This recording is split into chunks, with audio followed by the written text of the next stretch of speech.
Welcome back to another crypto cruise. This week has been absolutely amazing.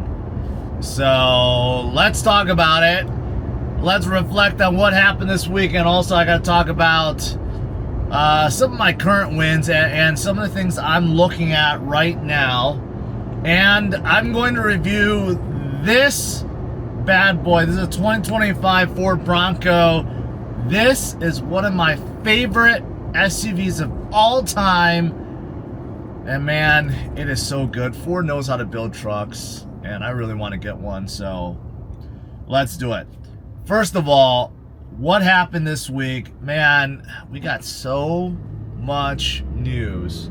So much good news. Bitcoin didn't break into a new high, but man, this whole week has been absolutely great. We saw so much excitement. First of all, I know a lot of you guys know this, but Gary Gensler basically on his way out, okay? He was at some kind of, I don't know, he was speaking in front of Congress or somewhere. I don't know where he was at, to be honest, but he basically gave a farewell speech along the lines of, yeah, I was proud to serve at the SEC. I'm proud of what I've done there over the years and blah, blah, blah. Basically, he said his goodbyes, and it caught everyone off guard. And like, people were like, is he saying farewell? And shortly afterwards, 18 states came out and said they're suing the SEC. So yeah, that's happening, right? I mean, we know that Trump already said, during the Bitcoin conference that day one he would fire Gary Gensler, but it turns out that he actually doesn't have the authority to. But Gary, he knows everyone wants him out now that 18 states are suing because they feel like the SEC overreached. He's on his way out, but he basically gave his farewell speech. This is huge because every single project that has been sued by the SEC, specifically Ripple, XRP, has been pumping since then. And I don't know if you guys checked XRP's price today. It's above $1. XRP has not been able to break 60 cents for this entire year. Yesterday, during the Tyson fight, it pumped up to about like 80 something cents. I woke up this morning, it was at like $1.30. It came back down to like $1.10, and now like it came up. Man, I knew it. I was looking at the charts, and I'm like, XRP's gonna pump. So I threw a 15x at it. I made a killing last night, and I'm still making a killing right now. So yeah, XRP is looking pretty darn good. I think its 2021 high was around like this $1.30, $1.50 mark. But of course, there's still ways to go before that 2018 high of like, I think nearly $4. It was like $3.80 something. So is XRP going to get back up there? Well, if the XRP army is still around, and I think they are, because XRP army is probably the strongest army in the crypto community, being down for 6 straight years and nowhere being near all-time high, there's still this community. You gotta give it to them. They have the most diamond encrusted hands on the planet, so I think they will carry XRP for sure. And you know what? XRP's gonna look pretty darn strong after Gary's gone. And plus, Ripple has been saying, talking about their future plans about coming out the IPO. So they're gonna raise money. They're gonna come out their stock. They're gonna come out stablecoin. They got a whole bunch of stuff. XRP ledgers go move towards smart contracts and a whole bunch of other stuff. And obviously, we got to give Ripple big credit for fighting the SEC over the years. They spent over $200 million of their own money to fight the SEC, and I applauded them for that. No one else in the industry probably had the bank to do that. But man, that was one of the big things that happened this week. Very, very exciting. And others that were sued also by the SEC, they all pumped up too. So not nearly as much, but a lot of them did. So that was one thing that happened, and I think you know, XRP could see. I mean, I don't know if you guys remember, but back in 2017, toward the end of 2017 and early 2018, when the XRP craze happened, even on CNBC, they were talking about it. It went from $1 to $2 to $3, $4. Man, that happened within a very short amount of time. There was a brief moment where XRP actually flipped Bitcoin in terms of overall market cap. If that kind of craze and FOMO hits again, watch out. XRP is going to go straight to the moon once again. But outside of XRP, we also saw other news with other crypto as well, specifically ADA and also HBAR. Both of these projects are in talks with Doge, Department of Government Efficiency. They're talking with Elon and I guess Vivek in terms of bringing aboard a new ID system and voting system going forward. And they're talking with the Trump administration and Elon, and Charles even visited SpaceX.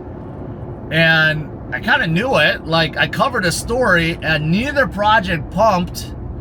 And then shortly afterwards, the day afterwards, they both started. And even yesterday and today, they both started pumping. And then I saw ADA right now, I think this morning was above 80 cents. And that's a new high territory for this year too. So an HBAR, a project that hasn't really had any traction this year, is now starting to move too. So you're starting to see a lot of movements, but I mean, this is all speculation, right? Obviously, we want to see utility come to a lot of these chains, and right now this is just speculation of what's to come. But you know, it just shows that people are just excited. You know, obviously Bitcoin pumped to a new high already. We're at $90,000 now. Retail wants a reason to come back in and get excited, and these are really good reasons for that, right? So obviously Cardano and HBAR pumping is good. We're starting to see others starting to move a little bit as well. Not nearly as much, but you know, this is kind of like a glimpse of altcoin season, right? A lot of you guys have been asking, like, when is altcoin season gonna come? When is it gonna come? It's starting. This is what it feels like when you're starting to see like random pumps due to like terrific news. This is the start of it, right? Obviously, a lot of memes also started pumping this week, and that was mostly due to listings. Robinhood and Coinbase joined in on the fun. They both listed Pepe, and then WIF got added, so they've had tremendous pumps. It didn't carry that well. It kind of carried for a few days and came back down. Doge was pumping the prior week because of the Elon effect. That kind of slowed down. So memes, although they've been doing good, but not like crazy. So it's not total meme season, but a lot of memes have been doing quite well. You have this new one, you know, Peanut that got popular, and then there's a few others that got popular as well. So obviously, again, this is like the beginning signs of altcoin season, but keep in mind, this is not time for altcoin season. This is just like the very beginning. I told you guys last few months that I think at the end of this year, we're probably gonna get like a little taste of a mini altcoin season as we break into new highs, and that's exactly what we're seeing right now, right? I mean, it's expected because retail wants some kind of confident booster. And prior to us breaking above 70,000 and holding above, we had a lot of volatility and retail is just scared. But now that we're well above, there's no signs of us breaking below 70,000 actually ever again. You know, now that the money's back. Remember I made this big point before election. I had this chart and I showed you guys that in the prior 3 cycles, whatever the price, the election day ended at for Bitcoin was a price we never went below ever again. So the time before was when Biden was elected. It was like 13,300. The prior time when Trump was elected was 680. So even during crypto winter at bottoms, we never went below those prices. When Trump got elected this time around, it was like 70 something thousand. I think it was like 73 or something. We broke above all-time high. And I told you guys, if history repeats, we will never go below that price again.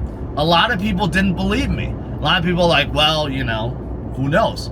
But look at where we are now. Do any of you guys think we will ever fall below pre-election price levels again? There's always a chance, but look at how strong we're holding above 90,000. And if we go above 100 and beyond, do any of you guys think we will fall below? That trend seems very well likely to hold. It's actually quite amazing and actually scares me. I've talked about this. This scares the bejesus out of me because even though I want Bitcoin to keep going, it scares me because I don't think I can accumulate enough anymore going forward. It's just so darn expensive. There's a big difference psychologically between 90,000 and 60,000 Bitcoin. Even though it's just a 50% difference, yes, but it's a huge gap. I don't know if you guys know that. And then soon, even $100,000 won't even be able to buy you one Bitcoin, right?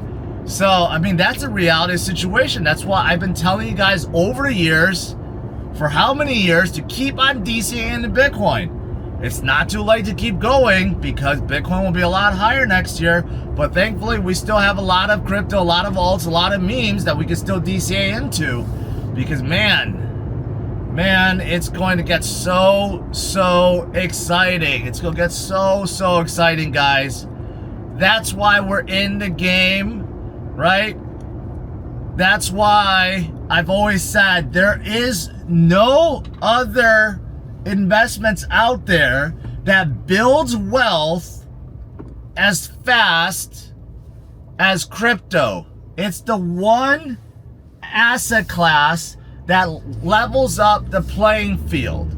Okay, growing up, all these financial advisors and teachers and educators tell you, go diversify, don't put all your eggs in one basket and this and that, right? Go put your money in 401k, go put your money in mutual funds, go put your money into ETFs or bonds and spread it out, right? I get the logic to it because you don't want to be wrecked on one thing, but in terms of asset class, you just go with crypto. Your returns are astronomically better than anything else out there. It levels the playing field so fast. It's the only thing, in my opinion, that can break you out of classes if you weren't born into it. Meaning, it could actually break you out at the middle class, which I think is the hardest thing to do. Like, honestly, to break out of the middle class is near impossible, in my opinion. That's what crypto can do. Anyways, I'm really excited. I think right now, Bitcoin take a breather. You know, Bitcoin was at 91,500 all day yesterday, and right now it's like 90,000. It's taking a breather. That's quite okay. A lot of the alts took a breather today. That's quite okay. Let things settle down. I've been making this point last week. Whenever we get any kind of dip, which we have, we saw Bitcoin dip to like 86, 87, 88, whatever, right? And the alts take a dip. It is not time to be panicking. It is time to cherish those moments, because as we go higher, like the point I've been making, as we go higher, things are going to get so expensive. It's really going to be hard to DCA. So anytime we go lower, cherish those moments and realize that those are the last moments we're going to have to DCA. That's honestly the best way to think about it, because pretty soon in December and next year, prices on everything will be so ridiculously much higher.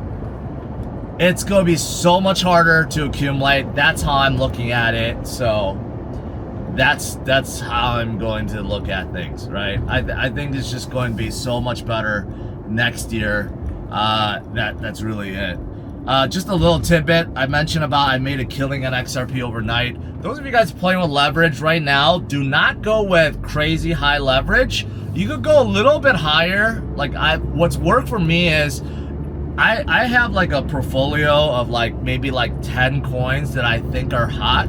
Like some are memes and some are like right now what I'm looking at is Cardano, ADA, and I'm looking at also HBAR, SUI, and I think that's about it. But they're like really good movers right now. So I put in my list. I kind of look at it. You kind of have to like look at the lower time frames and the higher time frames. You can see when some of these guys are breaking out. But you could go a little bit higher in leverage. This is what I'm doing. You don't have to follow me at all, but this is just like what I've picked up the last few weeks. If you're going to go in and you're seeing like a sign of a breakout or it is breaking out, you could put in a play.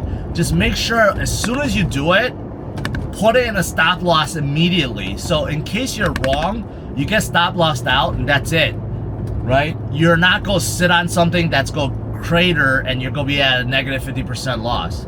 So that's what I'm doing. Like if I put in a 5x long or an 8x long, if it goes up, great, right? Like if I'm wrong, I just put in at a stop loss of 10 or 15%. So if I'm down like 500, 1,000, I'm out. That's it. And then I don't become discouraged. I just move on to the next play. And it has worked out extremely well because we're in a bull market, right? If we're in a bull market, it's very easy to do this. If you're in a bear market, you could do this all day long and just lose every single play. But like what I did last night was XRP, I detected, I'm like, it looks like it's going to pump. It looks like we're in a pattern where it looked like a bullish flag, like we're going to go up, right? So I actually set a pretty good play. I was a little aggressive. I did a 15x, and then I just set a stop loss. I set a stop loss at negative 10%, right? So if I'm wrong, I lose that 10%. But it didn't trigger down. It went up. I made a killing on that. But anyways, in case some of you guys are playing leverage, that's what I'm looking at. I just keep scrolling through like a portfolio list of 10. Try to detect patterns, try to detect momentum plays and breakout plays, and then I just play those. And then I set a stopgap loss immediately so that if I'm wrong, and most of the time I am, but it doesn't matter because that one win makes up for all losses. That's how I'm doing it, okay? Don't copy trade me, but I'm just sharing some advice that has worked with me in case some of you guys are playing. All right, that's it. As for this bad boy, I almost forgot, I gotta review this. This Bronco, I've reviewed many Broncos before. This 2025 Bronco, I mean, Bronco's been out for a few years, but man, you see them everywhere because, you know, Jeep became arrogant with the Wrangler, okay? Wrangler's been so dominant for so many years and they became complacent, right? So they didn't feel like they needed to update things or change things. And if you drive them, they're really shitty to drive. And the steering's sloppy, it's loud as hell, it's small on the inside. They didn't have a lot of tech features. They didn't really update or innovate until Ford introduced the Bronco. That's when they actually started changing things and they added a V8 and all these things, right? But like Ford nailed it with the Bronco. I mean, it's just such a better car in every single way. And that's why you see them everywhere. I love the Bronco. I'm thinking about just picking up one just for the winter because it's that good. On the outside, I don't really have to explain what a Bronco looks like, but it just looks so damn good from every angle. This is considered a mid-size SUV, but it's like 7/8 the size of a full-size SUV. It is enormous. It is super wide, super tall, It is huge, okay? You're gonna have a hard time parking this, and if you get the Raptor version, it's 8 inches wider. It is definitely a full-size SUV, but this one is not. This is like the base trim, the Big Bend, and it's still very wide, and you're sitting really high up like a full-size SUV, so you get a really elevated view, which is awesome, right? Like if you like that view where you could like just run over peasants, you get that feel inside a Bronco, and it's awesome. It's really awesome. You get huge ground clearance, over 10 inches of ground clearance. This one comes with a Sasquatch package, which means you get 35-inch tires, and you know they're all-terrain tires, really beefy truck tires, and B-lock wheels, which means that tires are not going to slip off the wheels. And also you get locking differentials, front locking differentials, back or front locker, back locker, and mid locker, so that you cannot get, you seriously can't not get stuck. And on top of that, of course, you have four-wheel drive. You got four time high, four high, four low, four all automatic, and then 2 high too. I mean, if you still get stuck with this, then you really, I don't know, you don't know how to drive, or you're just driving somewhere you're not supposed to, then you got to get a winch to get out of it. But I mean, it's just like, this is made to just go anywhere, right? This is a pure off-road SUV, although most people getting this will never ever push it to that limit, but still you could if you wanted to. There's other advantages too. I talked about how Jeep doesn't innovate. One of the examples is Bronco mounted the mirrors on the body, so you could actually take off the doors and still have mirrors. Jeep, you cannot do that. If you take off the doors on a Jeep, you lose the mirrors on the side, and then you can't see. You don't have the side mirrors anymore, right? So, I mean, Ford actually thought about that. Just an example, little things like that, okay? There's plenty of grab handles on the inside. The inside is very utilitarian, but Ford did that on purpose, so you could just spray it down, and there's like holes on the floor pan, and water drains out. It's cool. On the top, you could remove the roof, obviously. This is just awesome, okay? It's just awesome. It's not a luxury vehicle by any means, right? So it's not going to be super quiet inside. There is going to be a lot of wind noise when you're driving a highway, at highway speeds or on the highway. So yes, but when you're around town, surprisingly, it's not as loud as you think. And with a 35-inch, like all-terrain tires, you would think they're super loud, but they're really not. They're actually just fine. So it's good. It's really good. I just love the Bronco so much. Another thing is, this one is equipped with a 10-speed manual, which you actually have to pay for.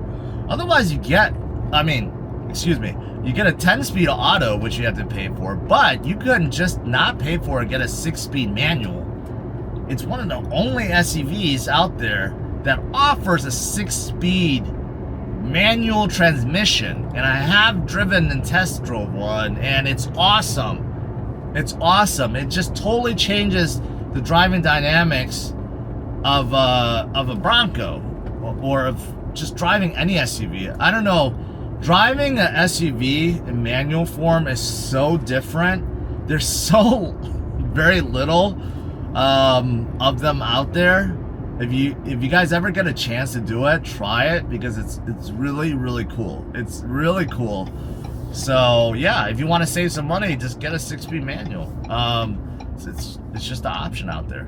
But anyways, outside of that, I mean, this Bronco's pretty well equipped. On the inside, you get 2 huge monitors, a 12-inch main infotainment system running Sync 4, pretty responsive, Android Auto, Apple CarPlay. You get another big screen in the middle for your usual digital gauge cluster thingies. I mentioned all the off-road goodies, but you also got GOAT mode, which is basically go off It's like go anywhere mode or something like that.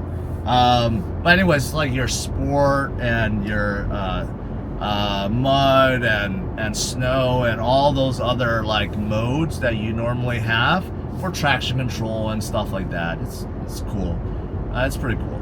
And you get plenty of space on the inside, plenty of headroom, shoulder room, hip room up front in the second row, and the storage area plenty big. So I mentioned this is like a mid-size SUV, but it's really the size, almost the size of the full-size SUV. It is enormous. It's enormous. Now there's one thing that you guys need to be aware of. There's two engines to choose from outside the Raptor. So there's a 2.4 liter turbocharged 4-cylinder, and that sounds bad. Okay, I know that sounds bad because that's the one I'm driving right now, but it has 300 horsepower and over 300 pound-feet of torque, and I've been driving it, and it does not feel slow at all. Like, I'm not kidding. It does not feel slow, and it actually sounds pretty good for a 4-cylinder. It does 0 to 60 in 7.4 seconds. On a big SUV like this, it's very impressive. It's not slow by any means. I've driven a lot of very slow SUVs. It actually feels pretty good. If you didn't tell me, I would never have guessed that this is a turbo 4-banger. The other option is a 2.7 liter turbo 6, and that one pushes more, like 330 horsepower, which is only a little bit more, but that one's over 400 pound-feet of torque. So it's a little bit quicker, but a lot more torque. But honestly, this one feels okay. Now, the Raptor version, that one is the same engine, but it pushes 400 pound-feet of torque. Honestly, on all these engines, I'm sure you can find an aftermarket chip and it'll boost the horsepower and torque output by at least 100 horsepower. So, you know, I'm pretty sure, you know, that's probably like really probably the cheapest option if you wanted to. But honestly, even this base engine is really good, really good. All right, the last thing is pricing, okay? That's where it gets a little hairy. So this is like one of the most basic ones that you can buy, which is actually still pretty well equipped.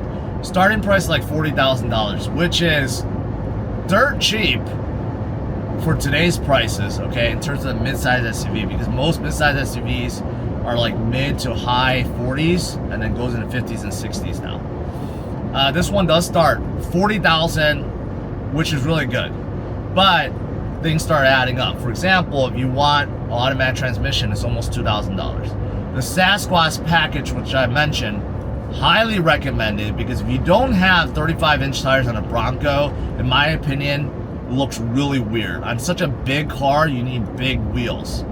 Sasquatch package is almost $7,000, but again, it's worth it to get the big wheels, the tires, and also all the off-road goodies like the locking differentials. Highly recommended. So that's like $7,000. This one has the removable hardtop. That's another like $2,000. This one has like some LED lighting and some other stuff for $2,000. So anyways, added all that up, destination charge, blah, blah. This one turns out to be like around $55,000. So it did boost the price a little bit. But if you remove some of the extra goodies and stuff, you could probably ended up around $50,000. So, you know, around $50,000, you could probably get, like, in terms of a mid-size SUV, you could probably get one that's better equipped in terms of luxury features. But you definitely can't get one that can be as capable as this, or as good-looking, or as manly as this, to be quite honest. Like that's why I want to get one for the winter.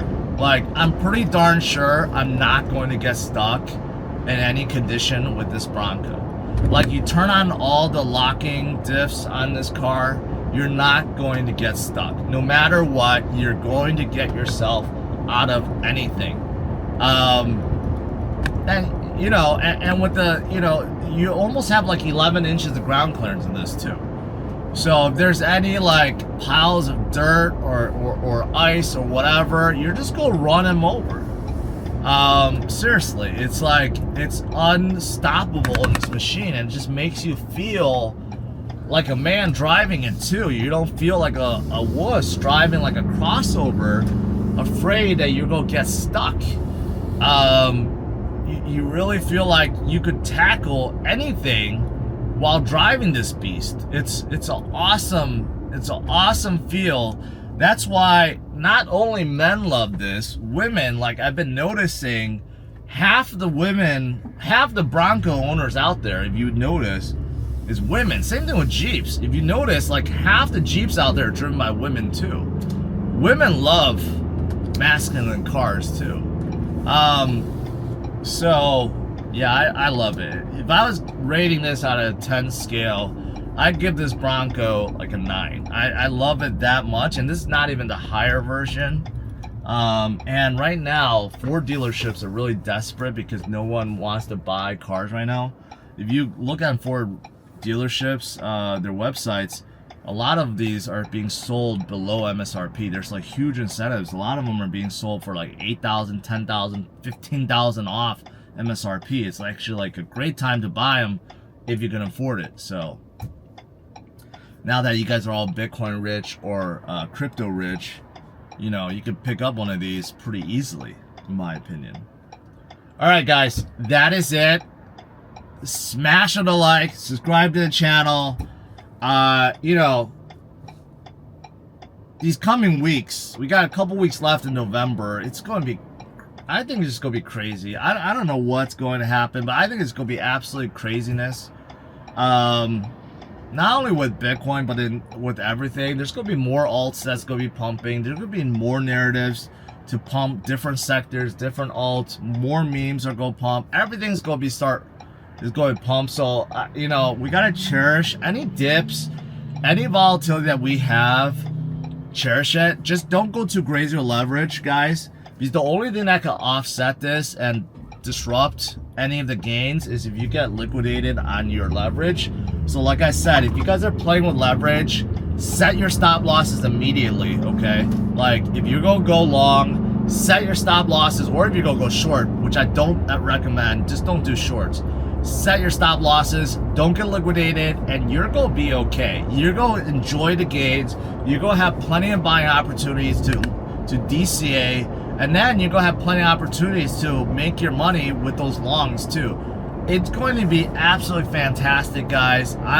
If you can't tell, this is probably the most excited video I've created for Crypto Cruise so far. All right, take care, guys. Bye-bye.